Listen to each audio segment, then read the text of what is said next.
ராமாயணம் என்பது ஒரு மாபெரும் காவியம். அதன் முக்கிய கதையோட்டத்திற்கு இணையாக பல சுவாரஸ்யமான கிளைக்கதைகள் சப் ஸ்டோரீஸ் அதில் பொதிந்துள்ளன. அவற்றில் சில முக்கியமான கிளைக்கதைகள் இதோ. 1. அகலிகை சாப விமோச்சனம். கௌதம முனிவரின் மனைவியான அகலிகை இந்திரனின் சூழ்ச்சியால் கல்லாக மாறும்படி சபிக்கப்பட்டாள். பல ஆண்டுகள் கல்லாக கிடந்த அவள் மீது விஸ்வாமித்திரருடன் சென்ற ராமரின் பாத தூசி பட்டவுடன் அவள் மீண்டும் உயிர் பெற்று தன் பழைய உருவத்தை அடைந்தாள். 2. குகன் ராமன் நட்பு. வேடுவர் தலைவனான குகன் ராமர் வனவாசம் சென்றபோது கங்கையை கடக்க உதவினான். ராமரின் அன்பை கண்டு வியந்த குகனை ராமர் தனது 5வது தம்பியாக ஏற்றுக்கொண்டார். குகனொடும் ஐவரானோம் என்ற வரி இவர்களின் ஆழமான நட்பை பறைசாற்றுகிறது. 3.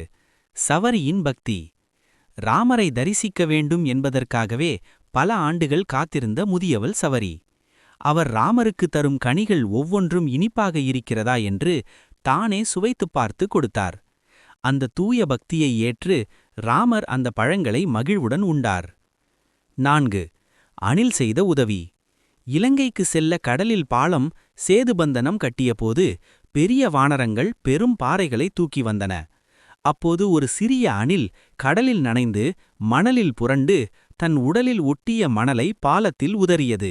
அதன் தகுமையை மெச்சிய ராமர் அதன் முதுகில் 3 விரல்களால் வருடி கொடுத்தார். அணிலின் முதுகில் இருக்கும் 3 கோடுகள் இதனால்தான் வந்ததாக கூறப்படுகிறது.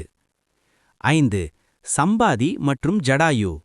கருடனின் வம்சத்தை சேர்ந்த சகோதரர்கள் இவர்கள். ராவணன் சீதையை தூக்கி சென்றபோது தடுத்த ஜடாயு போரில் வீழ்ந்தார். அவரது அண்ணன் சம்பாதி வானரங்களுக்கு சீத்தை இருக்கும் திசையை, இலங்கையை தன் தீர்க்கமான பார்வையால் அடையாளம் காட்டினார். ராமாயணத்தின் பிற சுவாரஸ்யமான கிளைக்கதைகள். பரதன் நந்தி கிராமத்தில் ஆட்சி செய்தது. ராமரின் பாதுகைகளை அரியணையில் வைத்து 14 ஆண்டுகள் ஆட்சி செய்த கதை. ஹனுமன் சஞ்சீவி மலையை தூக்கி வருதல். லக்ஷ்மணனை உயிர்ப்பிக்க மூலிகை தேடி சென்று அடையாளம் தெரியாததால் மலையையே பெயர்த்து வந்த கதை. வாலி சுக்ரீவன் பகை. அண்ணன் தம்பிகளுக்குள் ஏற்பட்ட மோதலும் வாலியின் வதமும். இவற்றில் ஏதேனும் ஒரு கதையை விரிவாக தெரிந்து கொள்ள விரும்புகிறீர்களா? அல்லது வேறு ஒரு குறிப்பிட்ட கதாபாத்திரத்தை பற்றி அறிய வேண்டுமா?